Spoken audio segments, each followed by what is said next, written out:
Good day students. बात करने वाले हैं आरओ जो यूपी पीसीएस का एग्ज़ाम होने वाला है आरओ और एआरओ के लिए। ठीक है, उसके लिए पॉलिटी के क्वेश्चंस वीडियो में डिस्कस किए जाएंगे और ये पॉलिटी का सेक्शंस होगा कहाँ से? ये है संघीय कार्यपालिका से। इसमें राष्ट्रपति, उपराष्ट्रपति और कुछ संसद के भी क्वेश्चन डिस्कस किए जाएंगे जो आपके एग्जाम के पॉइंट ऑफ व्यू से बहुत ज़्यादा इंपॉर्टेंट होने वाले हैं। आपसे रिक्वेस्ट है कि वीडियो को पूरा देखिए, साथ साथ चैनल को सब्सक्राइब जरूर कर दीजिएगा क्योंकि पिछला चैनल डिलीट हो चुका है। आपसे रिक्वेस्ट है कि प्लीज़ चैनल को सब्सक्राइब ज़रूर कर दीजिएगा। Thank you very much. Video को शुरू करता हूँ। देखते हैं क्वेश्चन कैसा लिया गया है। भारत में राष्ट्रपति के चुनाव के लिए चुनाव मंडल के सदस्य होते हैं। इसमें एलिमिनेशन है, कौन कौन होते हैं। पहला, लोकसभा के चुने हुए सदस्य होते हैं, सही है। राज्यसभा से, सही है। राज्य विधान परिषद के चुने हुए सदस्य ये भी होते हैं। राज्य विधान परिषद के चुने हुए सदस्य नहीं होते, जबकि विधानसभा के चुने हुए सदस्य होते हैं। मतलब इसमें कौन कौन से होते हैं? लोकसभा, राज्यसभा, राज्य विधानसभा। ठीक है, जबकि विधान परिषद के सदस्य इसमें नहीं होते। राज्य विधान परिषद मतलब मेंबर ऑफ लेजिस्लेटिव काउंसिल। ठीक है, और विधान परिषद मतलब असेंबली। ठीक है, मतलब एमएलए। ठीक, आपसे और एक चीज ध्यान रखिएगा, लोकसभा और राज्यसभा चुने हुए सदस्य तो होते हैं, लेकिन इसमें मनोनीत सदस्यों को नहीं शामिल किया जाता। मतलब राष्ट्रपति के चुनाव में मनोनीत सदस्य नहीं लिए जाते। जो राष्ट्रपति लोकसभा में 2 सदस्य और राज्यसभा में 12 सदस्यों की नियुक्ति करता है मनोनयन से, वो सब राष्ट्रपति के चुनाव मंडल के सदस्य नहीं होते। इसके आधार पे इसका सही आंसर हो जाएगा ऑप्शन नंबर सी, यानी 1, 2 और 3 सही है। लोकसभा के सदस्य, राज्यसभा और राज्य विधानसभा। ठीक है, लोकसभा एमपी, राज्यसभा के एमपी और विधानसभा एमएलए। ठीक है, जबकि एमएलसी नहीं है, साथ साथ मनोनीत सदस्य भी नहीं होते हैं। बात करते हैं नेक्स्ट क्वेश्चन पे। दूसरा क्वेश्चन है, आपातकाल में किसी राज्य विधानसभा की अवधि बढ़ाई जा सकती है। किसके द्वारा? राष्ट्रपति के द्वारा नहीं, राज्य के राज्यपाल द्वारा भी नहीं, राज्य विधानमंडल द्वारा भी नहीं, जबकि ये बढ़ाई जा सकती है संसद के द्वारा। ठीक है, मैक्सिमम 6 माह।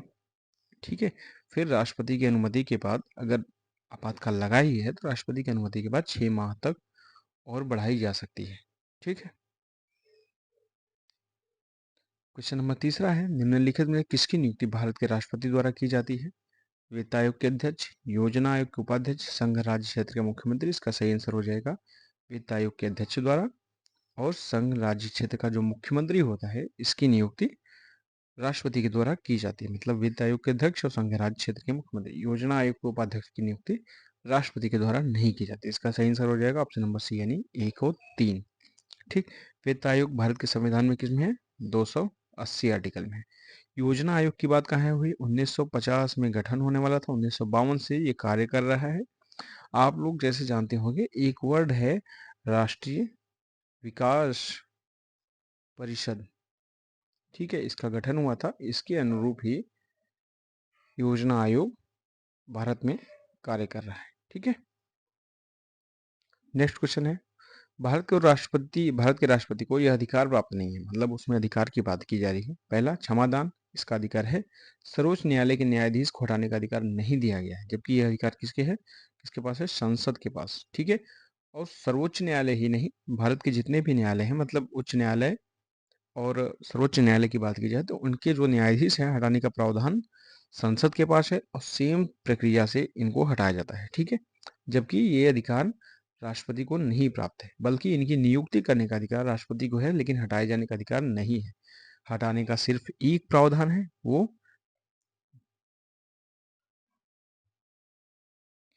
कौन सा? वो है सिर्फ महाभियोग। ठीक है, महाभियोग। महाभियोग कब? कितने आधार पे? कदाचार, ठीक है, और अक्षमता के आधार पर। ठीक है, अक्षमता के आधार पर महाभियोग लगाया जा सकता है। बात करते हैं नेक्स्ट क्वेश्चन पे, किन किन परिस्थितियों में राष्ट्रपति संसद का संयुक्त अधिवेशन आहूत कर सकते हैं? ठीक है, एक सदन द्वारा पारित विधेयक को दूसरे सदन द्वारा रद्द कर देना। ठीक है, मतलब किसी, मान लीजिए लोकसभा में कोई विधेयक पारित हो गया, ठीक है, और राज्यसभा में रुक गया है, ऐसे कंडीशन में राष्ट्रपति जो है वो संसद का संयुक्त अधिवेशन बुला सकते हैं, लेकिन बुलाने का काम राष्ट्रपति करते हैं, अध्यक्षता कौन करता है? लोकसभा का अध्यक्ष ही करता है। दूसरा क्या है? एक सदन द्वारा विधेयक में प्रस्तावित संशोधन दूसरे सदन द्वारा स्वीकार न किया जाना। मान लीजिए किसी राज्यसभा ने संशोधन दे दिया या लोकसभा ने संशोधन दे दिया, तो दूसरा सदन जब इसमें संशोधन स्वीकार नहीं करता, ऐसे कंडीशन में एक सदन द्वारा विधेयक की प्राप्ति के 6 माह तक कोई कार्यवाही अगर नहीं होती, लंबित पड़ा है, ऐसे कंडीशन में राष्ट्रपति संयुक्त अधिवेशन आहूत कर सकता है। ठीक है, कौन कौन से? तीनों कंडीशन। ठीक है, इसका सही आंसर हो जाएगा ऑप्शन नंबर डी, यानी उपर्युक्त में से सभी। नेक्स्ट क्वेश्चन है, संसद के लिए राष्ट्रपति का अभिभाषण कौन तैयार करता है? तो ये तैयार करता है केंद्रीय मंत्रिमंडल। ठीक है, संसद के लिए जो राष्ट्रपति अभिभाषण देता है, उसका अभिभाषण तैयार कौन करता है? केंद्रीय मंत्रिमंडल तैयार करता है। ठीक है, नेक्स्ट क्वेश्चन है, निम्नलिखित में किस को किसी भौगोलिक क्षेत्र को अनुसूचित घोषित करने का संवैधानिक अधिकार है? इसके कहने का मतलब, क्वेश्चन का मतलब है, जैसे मान लीजिए कोई एक व्यक्ति है, ऐसा कौन सा व्यक्ति है जिसको किसी भी भौगोलिक क्षेत्र को अनुसूचित घोषित करने का संवैधानिक अधिकार है? तो वो सिर्फ राष्ट्रपति को। ठीक, नेक्स्ट क्वेश्चन है, भारतीय संविधान के अनुसार भारत के राष्ट्रपति का यह कर्तव्य है कि वह निम्नलिखित में से किसको या किनको संसद के पटल पर रखवाए? संघ वित्त आयोग की सिफारिश को ये रखवा सकता है, लोक लेखा समिति के प्रतिवेदन को ये भी रखवा सकता है, नियंत्रक महालेखा परीक्षक यानी सीएजी के प्रतिवेदन को नहीं रखता, जबकि राष्ट्रीय अनुसूचित जाति आयोग के प्रतिवेदन को भी रखता है। तो इसका सही आंसर क्या हो जाएगा? सही आंसर हो जाए 1, 2 और 4, जबकि सीएजी के प्रतिवेदन को नहीं रखता। ठीक, संसद के पटल में। बात करते हैं नेक्स्ट क्वेश्चन में, भारत के उपराष्ट्रपति की बात है। ठीक है, एक सेक्शन उपराष्ट्रपति से एक क्वेश्चन, इसमें सही उत्तर चुनना है। ठीक है, भारत का द्वितीय उच्चतम प्रतिष्ठित पदाधिकारी होता है, सही है। उसके पास पद से संबंध कोई भी औपचारिक कार्य या दायित्व नहीं होते, ये भी सही है। राष्ट्रपति की अनुपस्थिति में उसके कार्यों का निर्वहन करता है, ये भी सही है। राष्ट्रपति के पद त्याग, अपदस्थीकरण अथवा मृत्यु के बाद राष्ट्रपति के रूप में कार्य करता है, ये सही है। इसका सही आंसर क्या हो जाएगा? सभी चारों सही है। ठीक, बात करते हैं नेक्स्ट क्वेश्चन पे। ये इंपॉर्टेंट होने वाला है अविश्वास प्रस्ताव में। ठीक है, जो अविश्वास प्रस्ताव लाया जाता है विपक्ष के द्वारा, उससे संबंधित है। क्या है क्वेश्चन? अविश्वास प्रस्ताव के निम्न कथनों पर विचार करना है। पहला, भारत के संविधान में किसी अविश्वास प्रस्ताव का कोई उल्लेख नहीं है। ठीक, ध्यान दीजिएगा, ये क्वेश्चन एलिमिनेशन आपके यूपीएससी, ठीक है, अगर आप यूपीएससी दे रहे हैं, यूपीएससी इस टाइप के क्वेश्चन पूछते हैं। साथ साथ यूपी पीसीएस में आरओ और एआरओ के भी क्वेश्चन ऐसे डिफिकल्टी लेवल के होते हैं। ठीक है, जो आपको बेसिक नॉलेज से नहीं मिलते, इसके लिए आपको डीप नॉलेज लेना होगा।